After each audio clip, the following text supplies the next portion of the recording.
Okay, so if you close your eyes and just picture the late 1990s, the Japanese economy was fueling this incredible engineering arms race, a real high-stakes game.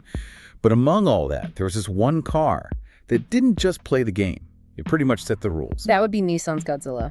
And it wasn't just about raw horsepower, not at all. It was a whole technological system on wheels, basically designed to humble European supercars and just outthink everything else from Japan. And that's what we're doing today, a deep dive into the absolute peak of that legend. We're talking about the Nissan Skyline GT R, specifically the R33 and R34 from 95 to 2002. Our mission for you is to really get under the skin of these machines. We're going to unpack the engineering warfare in that phenomenal RB26DETT engine. And the ATTESA ETS all-wheel drive system, the brains of the operation. Exactly. We need to figure out how these cars just annihilated rivals like the Toyota Supra and the Porsche 911. And crucially, we have to weigh that track dominance against the brutal real-world cost of owning one today. Yeah. To really appreciate the R33 and R34, we have to start with that nickname, right? Godzilla. Where does that amazing, almost terrifying name even begin? It all starts with the R32 GT R, the one right before these. It launched in 1989, and it basically walked into the Japanese Touring Car Championship and just crushed everyone. It was just that dominant. Oh, completely. It racked up, I think it was 33 straight victories. It didn't just beat the Porsche 911s, it flat out embarrassed them. That's where the monster from Japan idea came from. Wow. So the R32 set this impossibly high bar. Right. And then the R33 comes out in 1995 with all that weight on its shoulders. It did, but it absolutely delivered. The whole point of the R33 was to prove the R32 wasn't a fluke. So they took it straight to the Nürburgring, the ultimate test, and it started posting lap times faster than a lot of Ferraris at the time. It broke the 8-minute barrier, right? And that was the big one, a huge achievement. It showed Godzilla was still evolving, still getting faster. But the R34, I mean, that's the one everyone pictures, the final brutal statement of that whole era. It absolutely is. The R34 V-Spec Nür edition went to the ring and laid down a 7-minute, 52-second lap. Just think about that for a second. You have this street-legal car humiliating these dedicated, way more expensive supercars. It was using technology, not just power, to get results nobody could touch. And what's so fascinating is that this didn't just come out of nowhere. This capability has deep roots. Not at all. You have to go all the way back to, I think, the 1957 Prince Motor Company sedan. That's the original Skyline ancestor. And it got into performance really quickly. The 1969 PGC-10 GTR, the Hakusuka, won 52 touring car races. Right, before the oil crisis kind of put a stop to things. Exactly. So when the R32 brought the GTR name back, it was reviving that spirit. But now with the RB26 and ATTESA, the R33 and R34 were just the ultimate, most refined versions of decades of engineering. They were always going to be titans. Okay, let's get under the hood then. Let's unpack the secrets to that dominance. We have to start with the engine. The RB26DETT. This thing wasn't just a motor, it was like a blank check for tuners. It really was. The magic starts with the iron block, just incredibly rigid, and then the twin turbo setup. It was a sequential system, so you have a small turbo for quick spool up to kill lag. And then the big one kicks in for that top end rush. Exactly. It made the power delivery so smooth for a turbo engine of that era. And we can't talk about the RB26 without bringing up the biggest wink and a nod in car history. The gentleman's agreement. Ah, yes. The beautiful deception. So Japanese manufacturers all agreed to limit their cars officially to 276 horsepower. To keep things sensible on the road. Right. So Nissan's official spec sheet says 276 horsepower, but you put a stock one on a dyno, and it's making 320, 330 horsepower every single time. They were following the letter of the law, but, absolutely blowing past the spirit of it. The real secret, though, is just how ridiculously overbuilt it was. That's the key. The iron block was engineered for Group A racing, where you had to use the stock block. This meant all the internals, the crank, the pistons, the rods, were way stronger than they needed to be for 320 horsepower. Which means? It means you can push 600 horsepower out of it with the stock internals. A fully built one can handle 1,000 horsepower or even more. And you could rev it to an 8,000 RPM redline without it breaking a sweat. So the RB26 is the steel heart, but the car's brain was the ATTESA ETS all-wheel drive system.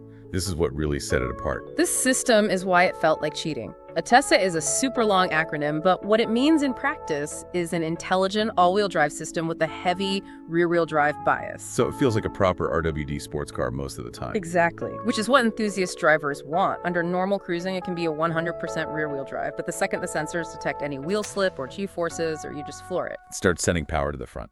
Instantly. It can go all the way to a 50.50 split. It's like the car just decides, okay, we need maximum traction now, and pulls you through a corner like it's on rails. And the R34 took it a step further with the ATTESA ETS Pro, which added an active LSD. Even more computer control. Okay, so power, check. Grip, check. What about the finesse, the handling secret? Super HICAS. HICAS is the final piece of the puzzle. It's Nissan's rear-wheel steering system. At high speeds, it turns the rear wheels just a tiny bit in the same direction as the fronts. It kind of makes the car feel shorter and more agile. That's how you get those laser-flat corners owners always talk about.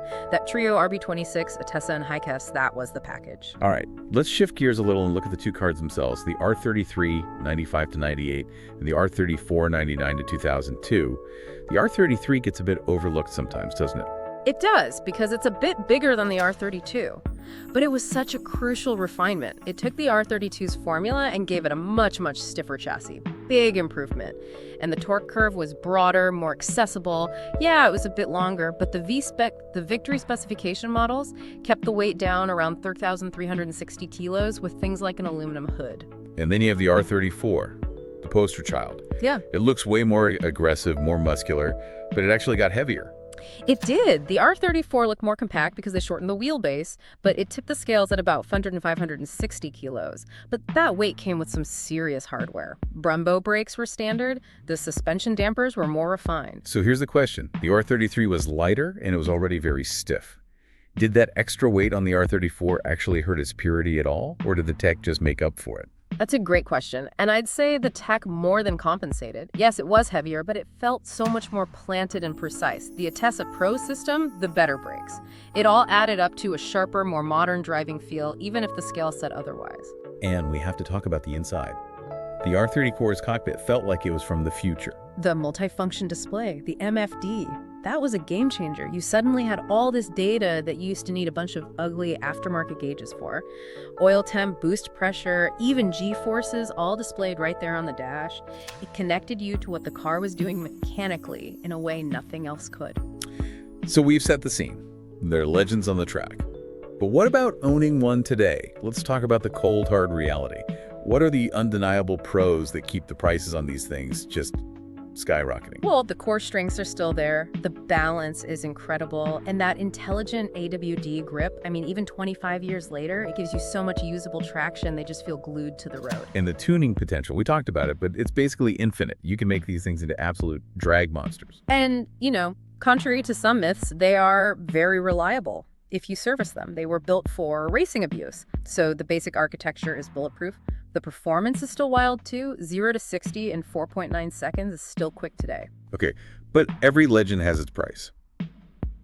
And the drawbacks here are, well, they're significant, especially if you're in the US or another left-hand drive market. Right, the ergonomics, driving a right-hand drive car is just awkward. Trying to go through a drive-through or see around traffic is a constant minor headache, but that's nothing compared to the cost of keeping Godzilla healthy. Okay, lay it out for us. What does maintenance on one of these actually look like? It is demanding and expensive. Parts are hard to find, often have to be imported from Japan. Labor is very specialized. You could easily be looking at $10,000 a year or more just in preventative work. Things like, carbon buildup on the intake valves is a common word. So you need something like a walnut blast. Exactly, where they blast crushed walnut shells in there to clean it all out. It's not cheap, and that's just one thing. Turbo seals, test fluid changes. It's a long list. And what about just making them legal to drive on the street today? Emissions. That's another big headache. They weren't built for modern regulations, so you often need to fit complex catalytic converters, and sometimes you need ECU hacks modifications to the computer just to get them to run clean enough to pass inspection. There's that perfect anecdote about this, right? The story about R34s being unbeatable in street races. Yes, just pure dominance. But the flip side of that coin is the guy who buys a Nürburgring hero car, neglects a few simple oil changes, and promptly blows his very expensive turbos. That's the perfect lesson, isn't it? It's the sharpest lesson there is. Godzilla is tough, but it demands respect. It's not a car, it's a commitment to meticulous, expensive service. If you skip that, you will pay for it. Okay, we have to finish by putting the GTR in its proper context.